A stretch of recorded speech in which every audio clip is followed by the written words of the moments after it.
সম্মানিত দর্শক, আমন্ত্রণ জানাচ্ছি metro same to the point অনুষ্ঠানে। আমি তারিকুল ইসলাম মাসুম। যে যেখান থেকে যুক্ত হয়েছেন আমাদের সাথে শুভেচ্ছা সবাইকে। ভালো আছেন সে প্রত্যাশা রেখে শুরু করছি আজকের অনুষ্ঠান। আজকের আলোচনার বিষয় দুর্নীতিগ্রস্ত বাংলাদেশ। এ বিষয়ে আলোচনার জন্য আমাদের সাথে স্টুডিওতে উপস্থিত আছেন সাবেক NBR chairman doctor Mohammad Abdul Majid. আপনাকে স্বাগত জানাচ্ছি। সম্মানিত দর্শক, আমাদের সাথে আরও উপস্থিত আছেন ডাক্তার ওয়াজেদ খান। তিনি নিউ ইয়র্ক থেকে প্রকাশিত সাপ্তাহিক বাংলাদেশের সম্পাদক এবং রাজনীতি বিশ্লেষক। আপনাকেও স্বাগত জানাচ্ছি। ধন্যবাদ। শুরু করছিলাম দুর্নীতি সুনীতি, দুর্নীতিগ্রস্ত বাংলাদেশ। আমরা কথাটা বলেছি, কিন্তু এই কথা বলতে চাই না। আমরা চাই সুনীতির বাংলাদেশ, সাধারণ বাংলাদেশ, স্বাভাবিক বাংলাদেশ, সমৃদ্ধির বাংলাদেশ। 11 ফেব্রুয়ারি টিআইবি একটা রিপোর্ট প্রকাশ করেছে। সেখানে বৈশ্বিক দুর্নীতি সূচকে বাংলাদেশের অবস্থান 14। একসময় বাংলাদেশের অবস্থান পরপর একেও ছিল। অনেকগুলো দেশের মধ্যে অনেক মানদণ্ড বিবেচনা করে তারা এই রিপোর্টটি প্রকাশ করে। তো এখন বাংলাদেশ, আগের বাংলাদেশ, বর্তমান বাংলাদেশ, একটা পরিবর্তিত পরিস্থিতিতে মানুষের আশা আকাঙ্ক্ষার পারদ কিন্তু অনেক উঁচুতে। সেটা ধরে রাখা এবং বর্তমান দুর্নীতি পরিস্থিতি। আব্দুল মজিদ স্যার, আপনাকে দিয়ে শুরু করতে চাই। ধন্যবাদ। প্রথমে দুর্নীতিগ্রস্ত বাংলাদেশ, আপনি যেমনটি বলেছেন, আমরা বলতে চাই না। দুর্নীতিগ্রস্ত বাংলাদেশ বললে আমরা সবাই দুর্নীতিগ্রস্ত বা একটা অত্যন্ত নেগেটিভ একটা কথা, বাট সব ময়লা আমাদের শরীরে লেগে যায়। But it has been a fact that is my country, corruption is a very rampant here. এটা ঠিক আছে। তো এখন দুর্নীতির উৎস, দুর্নীতি থেকেই দুর্নীতি ডালপালা ছড়ায়, চারিদিকে ছড়িয়ে পড়ে, জড়িয়ে পড়ে। আল্লাহ তাআলা বলেছিলেন আদম আলাইহিস সালাম এবং হাওয়াকে যে এই গাছের ফল খেও না, একটা গাছের ফল খেও না। ওনার ওই নিষেধটা যদি মানা হতো, তাহলে আজকে আর আমাদের এই পৃথিবীতে এসে এই টক শো কিছু লাগতাম না, আমরা তো ওখানেই থাকতাম।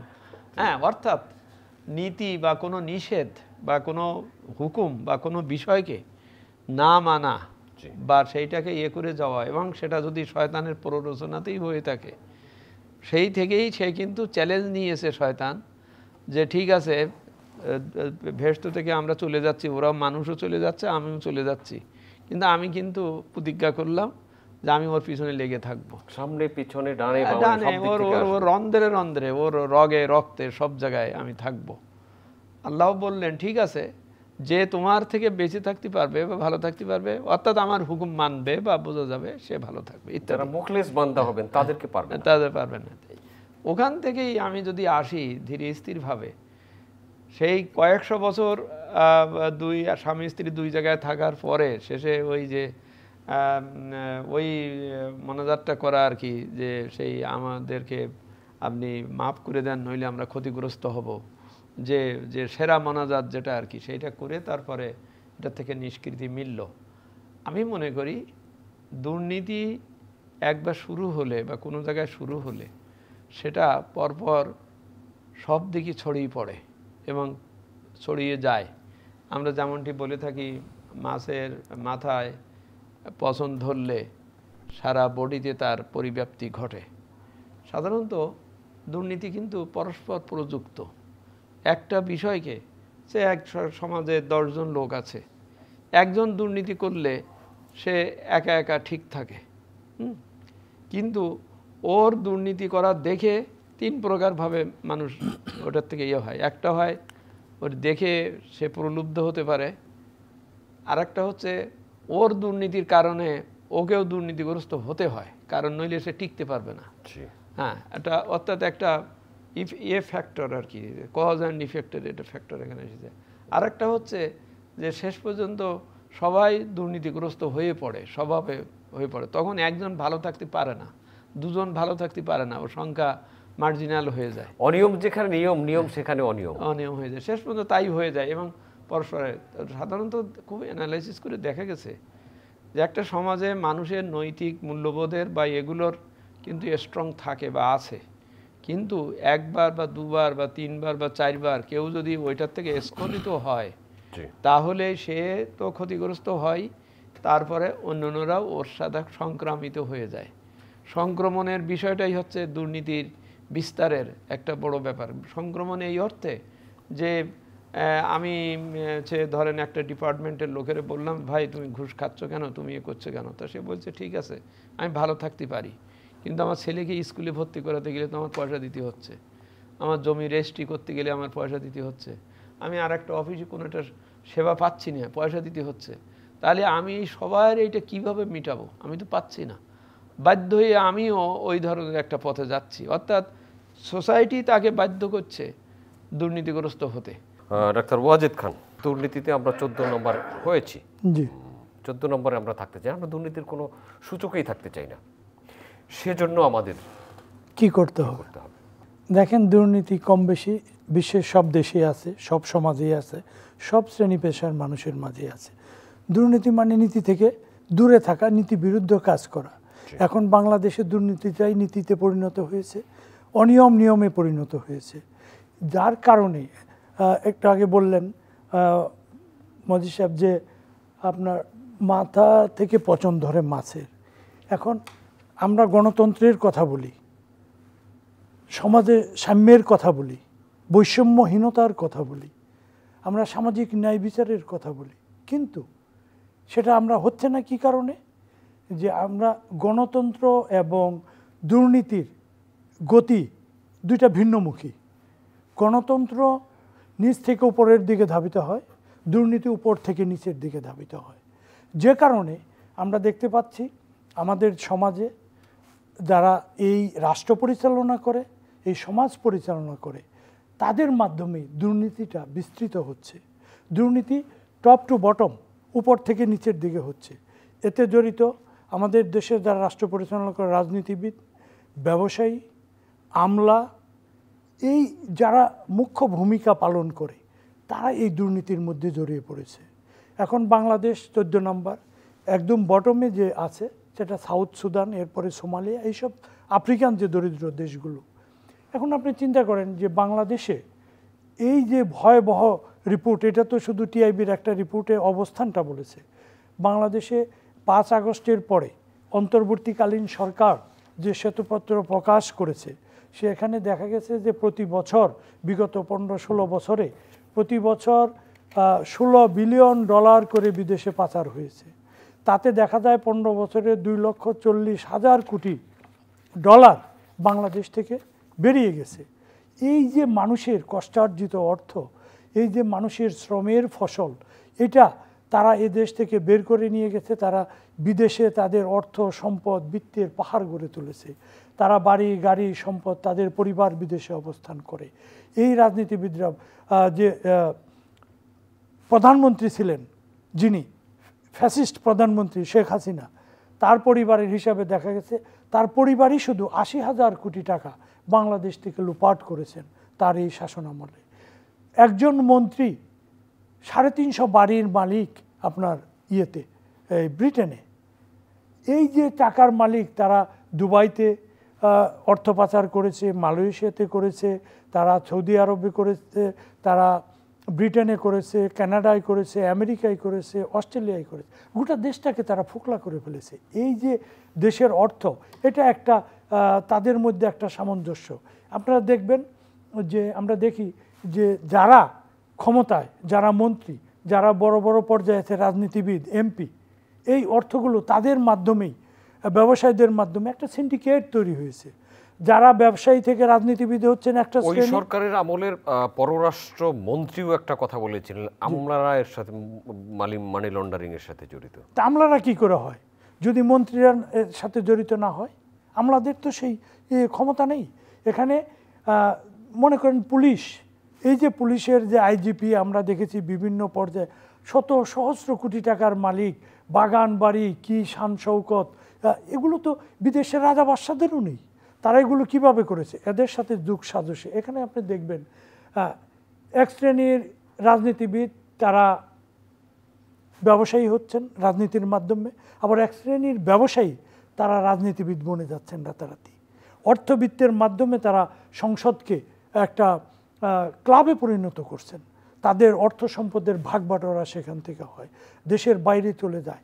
এই যে অর্থ সম্পদ লুপাট করার যে প্রক্রিয়া, এই প্রক্রিয়া দীর্ঘদিন থেকে চলে আসছে। এটা শুধু এই সরকারের আমলেই হয়েছে তা আমি বলবো না, এর আগেও হয়ে আসছে। আপনি যদি এখন কি অবস্থা, আচ্ছা এখন যে অবস্থা, এখন যে টাকা পয়সা যে একটা হিসাব এসছে এদেশে আপনি দেখেন শীর্ষ একজন এস আলম উনি নাকি 2 লক্ষ কোটি টাকার অধিক ব্যাংক থেকে নিয়েছেন। আরেকজন সালমান এফ রহমান উনি 65,000 কোটি টাকা ব্যাংক থেকে নিয়েছেন। আপনি সাধারণ একজন মানুষ যাবেন 500 টাকা যদি ব্যাংক থেকে নিতে হয় তাকে নাস্তানাবুদ হতে হবে। আর তারা টাকাটা নিয়ে যাচ্ছেন সবার সাথে একটা পরামর্শক্রমে। এটা কেউ জানে না, পররাষ্ট্রমন্ত্রী জানতেন না তা নয়, এবং তার মাধ্যমেও যে অর্থ পাচার হয়েছে বিদেশে লোকজন বাড়ি গাড়ি করেছে সেটাও আমরা জানি। আচ্ছা, আসবো আপনার কাছে আসবো এই বিষয়ে। আব্দুল মজিদ, বর্তমান বাজার ব্যবস্থায় আবার বর্তমান অর্থনৈতিক অবস্থা, এখন নতুন একটা সরকার, একটা অর্থ বছরের শুরুর কিছুদিন পরেই দায়িত্ব নিয়েছে সরকার। এরপরে অনেকগুলো পণ্যে সম্পূরক ভ্যাট বাড়িয়েছে। এ নিয়ে ব্যবসায়ীরা অনেক কথা বলছেন। ব্যবসায়ীরা বলছেন যে সোনার ডিম পাড়া হাঁসকে গলা টিপে হত্যা করবেন না। মানুষের জীবনযাত্রা বা দ্রব্যমূল্যের যে প্রভাব মানুষের জীবনযাত্রায় পড়ছে, আপনি ব্যক্তিগতভাবে কি এফেক্টেড? ধন্যবাদ। শুল্ক কর বাড়ানো, জিনিসপত্রের দাম বাড়া, এর সাথে একটা সম্পর্ক আছে, ঠিকই আছে, কিন্তু বুঝতে হবে কোন সময়টায় এটা বাড়ানো হচ্ছে। শুল্ক কর সাধারণত বাড়াতে হয় রিডিস্ট্রিবিউশন অফ প্রাইসের একটা করার জন্যই করা হয়, যে কোনো জিনিসে কর আরোপ করে ওইটাকে, বিদেশি কোনো জিনিসকে আমি কর আরোপ করে ওটাকে আগে নিষেধ করার জন্য করি। আবার কোনো কোনো জিনিসের আমি কর ছেড়ে দেই ওইটার ব্যবহার যাতে বাড়ে, এই ধরনের ব্যাপার। শুল্ক কর আরোপ কিন্তু ওইভাবে হয়, এটা শুধুমাত্র একপক্ষীয় হয় তা না, এটা অনেক দিক থেকে। প্রশ্ন হচ্ছে যে এই যে ব্যবসায়ীরা বলছেন, তারা বলছেন স্বাভাবিক, তারা ক্রেতার পক্ষ হয়ে কথাগুলো বলছেন, এটা ঠিক, কিন্তু এটা বুঝতে হবে IMF যখন বলছে বারবার যে তোমার কর জিডিপি রেশিও কেন এত নিম্ন পর্যায়ে, তুমি এইটার থেকে বাড়াও, এটা বাড়াতে হবে। এখানেই বোঝা যায় যে এই সমাজে একটা প্রচণ্ড ধরনের একটা বৈষম্য বা সৃষ্টি হয়েছে বলেই আজ এই দ্রব্যমূল্যের বা ইত্যাদি সব কিছুর বিষয়গুলো ঘটছে। এবং ব্যবসায়ীদের ভূমিকাকে আমি এখানে স্পষ্ট করব যে সকলের কাছ থেকে ভ্যাট তারা নিচ্ছেন ঠিকই, কিন্তু সেই ভ্যাট রাষ্ট্রকে জমা দিচ্ছেন না। এখন তিনি জমা দিচ্ছেন না বলে রাষ্ট্রের যে অর্থের যে সংকট হচ্ছে, মানে কি বলে কমে যাচ্ছে, সেইটাকে করার জন্যেই আমাকে আবার ওই জিনিসের দাম বাড়াতে হচ্ছে, মানে বাড়তেছে, মানে কর আরোপ করতে হচ্ছে। তা কর আরোপ করতে হচ্ছে, কিন্তু it is because of his তার দায়িত্ব পালনের নার জন্যই আর কি। অর্থাৎ সে টাকাটা যদি সবাই যদি সব ভ্যাটের টাকা ঠিক মতন, আমাদের যত করদাতা আছে, যত ব্যবসায়ী আছেন, তার একটা খুব সার্টেন পার্সেন্টেজ শুধুমাত্র ভ্যাট বা টাকা জমা দেন, বাকি টাকাটা তারা নিয়ে নিচ্ছেন। তারা কিন্তু নিয়ে নিচ্ছেন টাকাটা, নিয়ে ওটা সরকারি খাতে জমা দিচ্ছেন না, এবং না দেওয়ার জন্য হ্যাঁ না দিয়ে ওইটা তো তারা কোথায় নিয়ে যাচ্ছেন সেটা তো আছেই। তার চাইতে বড় পয়েন্ট হচ্ছে এখানে সবচাইতে যে তারাই বাধ্য করছেন সরকারকে আরও কর আরোপ করে জনগণকে কষ্ট দিতে। আমি মনে করি প্রধান প্রতিপক্ষ হচ্ছে যারা দুর্নীতি করে, মানে রাষ্ট্রের ন্যায্য রেভিনিউ রাজ্যের রাষ্ট্রীয় কোষাগারে জমা না দেন, না দিয়ে সেইটা যদি পাচার করেন বা যা করেন, তাতে তারা কিন্তু 3টা অন্যায় করেন। একটা হচ্ছে এই যে জনগণের উপরে আরও বেশি কর চাপিয়ে সেই টাকাটা নিয়ে শোষণ করছেন, করে তারপরে ওটা ওখানে জমা দিচ্ছেন না, এবং ওইটাকে ধরার জন্যে NBR বা সবাই অনেক ধরনের আইন করছে। আমাদের দেশের আইনের প্রয়োগের একটা সবচেয়ে বড় সমস্যা হচ্ছে এই, আমি হয়তো 3 জন দুষ্টু লোকের ধরার জন্যে খুব কষে একটা আইন তৈরি করলাম, যে আমি খুব সিরিয়াসলি করলাম এই হবে, দেখবেন ওই 3 জন কিন্তু ঠিকই পার পেয়ে যাচ্ছে, পয়সা করে দিয়ে হোক যেভাবে হোক, মানে উল্টায় মানে কি পরিষ্কার বুঝতে হবে। এখন যদি আমি শুনি যে অমুক লোক 50,000 কোটি টাকার ভ্যাট ফাঁকি দিয়েছে, কোশ্চেন কামস, ও ফাঁকি দিলেন কি করে, আর তিনি ফাঁকি দিয়ে থাকলেন কি করে এখানে, তাকে কোনো আইনের ব্যবস্থায় কেন নেওয়া হয়নি? ঠিক আছে, একটা পয়েন্ট। দ্বিতীয় পয়েন্ট হচ্ছে ওই যে ফাঁকি উনি দিলেন, ওইটার জন্যে আমার এখানে অর্থ সরবরাহে, আমার রেভিনিউয়ে আমার প্রবলেম সৃষ্টি হয়েছে, হওয়ার জন্যে আমি ওই যে আইন করলাম কঠোরভাবে ওনার ধরার জন্যে, আলটিমেটলি ওইটা যেয়ে ওই সাধারণের উপরেই যেয়ে পড়ে। আমি পুলিশকে যদি একটা কোনো বড় ধরনের বলি যে তুমি এইটা করো এটা করো এটা করতে হবে, তোমার এটা আইন করো, ও করবে কি ওইটাকেই প্রয়োগ করতে যেয়ে ও আরও বেশি পয়সা খাবে, সে আরও বেশি আর একটা তার আয়ের উৎস তৈরি করে ফেলবে। আমাদেরও আইন কানুনে আমরা যত কিছু করি, এই যে রাজস্ব আহরণের বিষয়টাই বলছি, এই যে ভ্যাট আহরণ বলছি, এই ভ্যাটটা অতিরিক্ত আরোপ করতে হচ্ছে এই জন্যই যে আমার রেভিনিউ নাই বা আসতেছে না। আমরা কেন ভ্যাট আদায় করতে পারছি না? ওই তো প্রশ্নটা ওইটাই, এনবিআর কি ছেড়ে দিচ্ছে ব্যবসায়ীদেরকে, ছেড়ে দিচ্ছে যে আপনারা দিয়েন না? না, তাহলে দুজনেই দায়ী, দুজনেই দায়ী। কারণ আপনি আপনার দায়িত্ব পালন করবেন না, নাগরিক দায়িত্ব। আপনি সকলের কাছ থেকে সিজন জুস বিক্রির সময় আপনি ঠিকই 2.5 টাকা নিয়ে নিয়েছেন ভ্যাট, সেই টাকা নিয়ে আপনি এটা গায়েব করেন কি করে? এখন এনবিআরের লোকেরা আপনার পিছিয়ে পিছিয়ে দৌড়িয়ে ধরে তারপরে এটা আনবে, এইটা বলে এটা এটা এটা কোনো স্বীকৃত পন্থা না। আপনি আপনার নিজস্ব দায়িত্বে, যেমন আপনি জানবেন সরকার নিজেই কিন্তু বড় কর খেলাফি। এই যে যত সেক্টর কর্পোরেশন আছে না, এরা কিন্তু যত কর নেয় আপনার কাছ থেকে নেয়, এগুলো কিন্তু এনবিআরকে দেয় না। তার ওখানে সে ফিক্সড ডিপোজিট বা তার এটা ওটা বাড়াচ্ছে। ওই টাকাটা আসলে এই নিয়ে যদি ঠিক মতন ভ্যাটের টাকা বা করের টাকা সব যদি ঠিক মতন জমা দিতেন, তাহলে আমার করের হার বাড়াতে হয় না। তাহলে অর্থ মন্ত্রণালয় কি করছে এখানে? অর্থ মন্ত্রণালয় তো নীতি নির্ধারক। তাহলে এই টাকাটা কে আনবে? বিভিন্ন কর্পোরেশন তাদের কাছে যে জামা এটা আনতে হবে, এনবিআরকে আনতে হবে, সরকারকে আনতে হবে। এনবিআর তো অর্থ মন্ত্রণালয়ের অধীনই। হ্যাঁ, তো অর্থ মন্ত্রণালয় তাকে সহযোগিতা করছে না। করছে না। কিভাবে করছে না আমি বলি। I M A former chairman of NBR. আমি নিজেই সেজন্যই আপনার কাছে জানতে চাই। আমি নিজেই বলছি, আমরা ওইসব সেক্টর কর্পোরেশনকে যখন চিঠি লিখতেছি যে এই আমার এই টাকাগুলো দেন, ওইসব সেক্টর কর্পোরেশনগুলোর হেড হচ্ছে কিন্তু সরকার, মানে ওই যে সচিব, মন্ত্রণালয়ের সচিব, সরকার আর কি, ওটা সরকারি ডিপার্টমেন্ট। তাকে আমার বলতে হচ্ছে কেন? সে কর নিয়েছে, করের টাকা আমার এনবিআর কাছে দিয়ে দেবে। সে দিচ্ছে তো নাই, আরও বরং চিঠি লিখলে সে মানে উত্তরই দিচ্ছে না। কারণ ওই যে সরকারের সচিবরা যারা ওই বোর্ডের চেয়ারম্যান, ওইসব বোর্ডের চেয়ারম্যান, এনবিআর এর চেয়ারম্যানও তো সচিবই থাকেন, তারই তো সহকর্মী। এমনকি এনবিআর এর চেয়ারম্যান যিনি ছিলেন এই আগে, ইমিডিয়েট আগে, তিনি নিজেও ওখানে চেয়ারম্যান ছিলেন ওই সেক্টর কর্পোরেশনে। তিনি তো নিজেই ওখানে ফাঁকি দিয়ে এসছেন, দিয়ে এখন এখানে এসে চিঠি লিখতেছেন। ওই চিঠির তো উত্তর কাজ হচ্ছে না। আমি বলছি যে আমরা পরস্পরকে কিন্তু প্রতারিত করছি, রাষ্ট্রকের সিস্টেমকে, কাজকে করে আবার আমরা নিজেরাই ওইটাতে জড়িয়ে যেয়ে আমরা নিজেরাই কষ্ট পাচ্ছি। আমি এখন এইটার জন্য একটা খুব কড়া আইন করব। এই যে একটা অসময়ে আমার এই 100 পণ্যের ভ্যাট আর আলটিমেটলি বুঝতেছি যেটা তো আসলে ওই সাধারণের উপর যেই পড়বে, জিনিসপত্রের দামের পড়বে। আর ওই যিনি প্রচুর টাকা ফাঁকি দিয়েছেন ওনার কাছে এটা কিছু ব্যাপার না।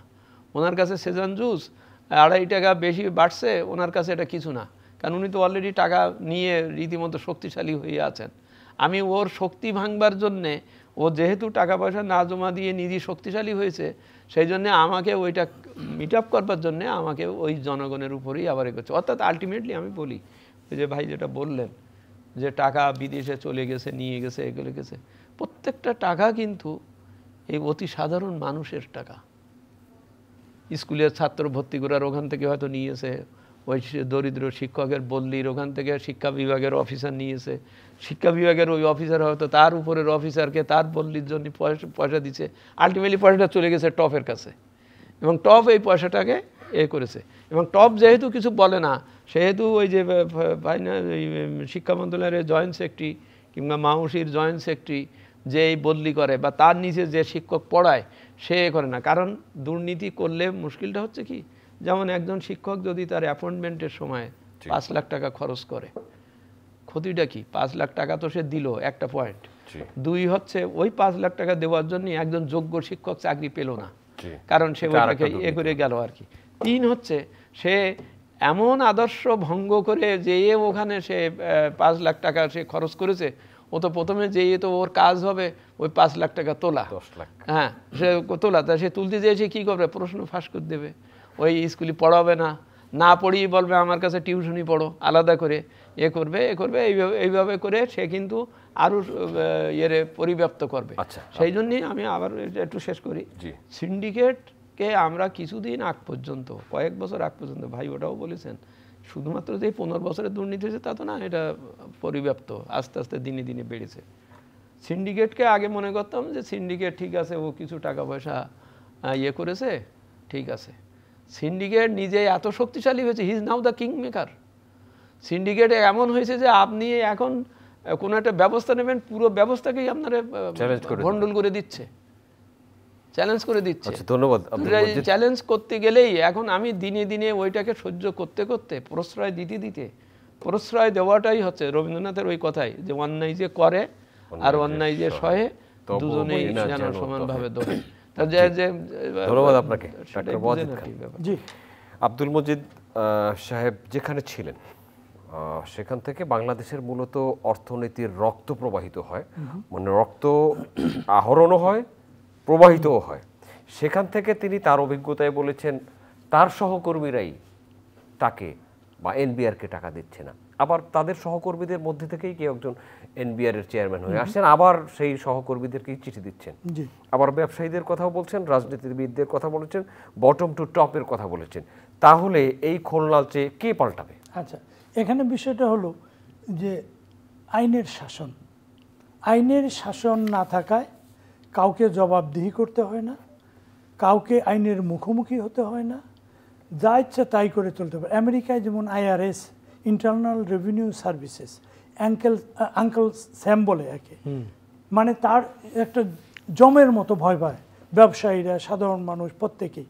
এবং তার এই গভর্নমেন্ট তাকে এমনভাবে কন্ট্রোল করে যে যারা দরিদ্র মধ্যবিত্ত শ্রেণীর, যারা ধনী, তাদের ট্যাক্সটা কীরকম হবে যাতে করে দরিদ্র মানুষ বেনিফিট পায় সেটা নিশ্চিত করবে, এবং যারা ট্যাক্স ফাঁকি দিতে চাবে তাদেরকে রেহাই দেওয়ার কোনো সুযোগ নাই। ওখানেও অপরাধ হয়, ওখানেও দুর্নীতি হয়।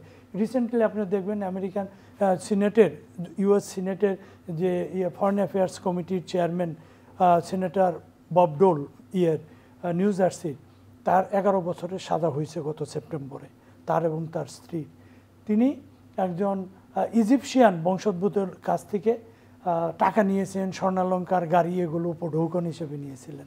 এটা ফেডারেল ক্রাইম অনুযায়ী তার শাস্তি হয়েছে। এখন আমাদের দেশে কারা এটা করে?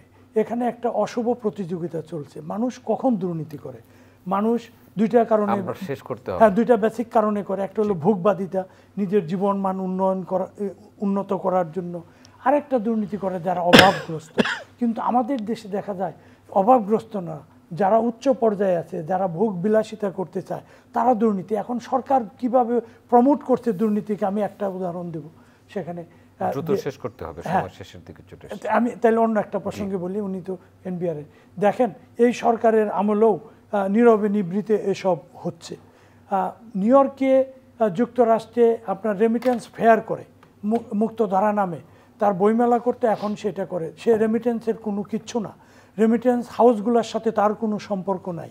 অথচ এখানকার ব্যাংকগুলো আমরা দেখেছি, প্রাইভেট ব্যাংক, সব সরকারি ব্যাংকের এমডি, চেয়ারম্যান, ডাইরেক্টর সব ওখানে যেত। নিউ ইয়র্কে একটা হাব করেছিল তারা মানি পাচার করার জন্য, ভারত এবং অন্যান্য দেশে, আমেরিকা সহ। এই হাব এখনও কার্যকর।